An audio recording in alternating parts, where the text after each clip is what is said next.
Forms are really good for gathering information and seeing different people's answers or comparing result.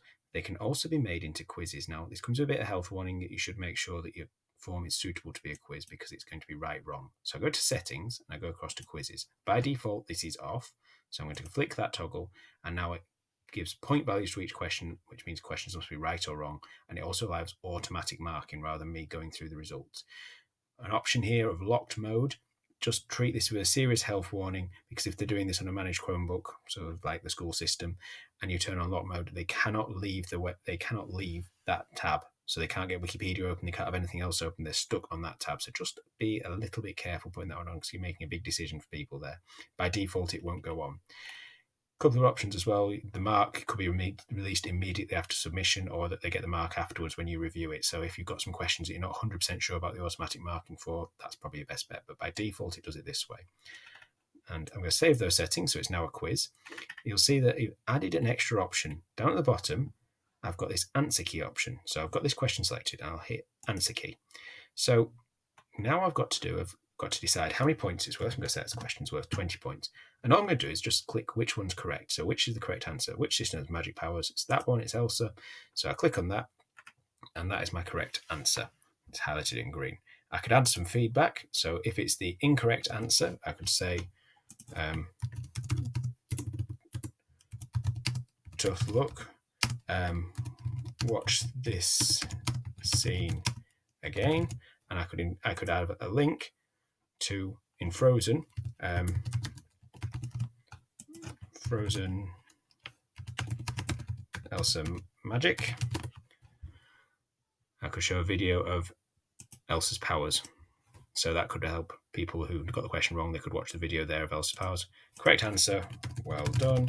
I could give them a video of fireworks, or just something happy. Let's have fireworks. Just thinking about it. I don't want Katy Perry. Let's have a firework display for them. So there we go. So if you get it right, I've got feedback for correct answers and feedback for incorrect answers. Okay. This kind of question, who is this character? Now this is a short answer text. So if I click on this question for editing, this is a little bit tougher to have an answer key for because I haven't got multiple choice. Generally, the quiz mode works best with multiple choice. That's something worth considering. I might want to change my question to a multiple choice by using that as an option.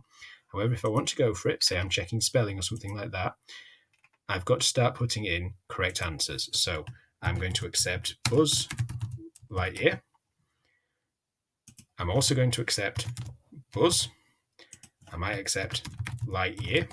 Now, remember, computers will do exactly what you tell them to. So that at the moment, it's only collecting those and accepting them as the correct answers. So if someone put Buzz spelt wrong, for example, like that, it would be wrong. So I need to think very carefully about my audience and if this is an appropriate style of question to use in a quiz. I also need to think about punctuation as well, because how many children will respond like that? So I might include that one and allow it, or I might not, depending on what I'm doing with my grammar. I'm going to say no to it because they should be capitalizing. So the brutal option here is mark all of our answers as incorrect. So I'm going to select that one. So they can only get this right if they put Buzz space Lightyear, Buzz, or Lightyear. Those are the only ways they can get this question right. Anything else is wrong. If they say Buzz Lightyear or start command, they might get it wrong.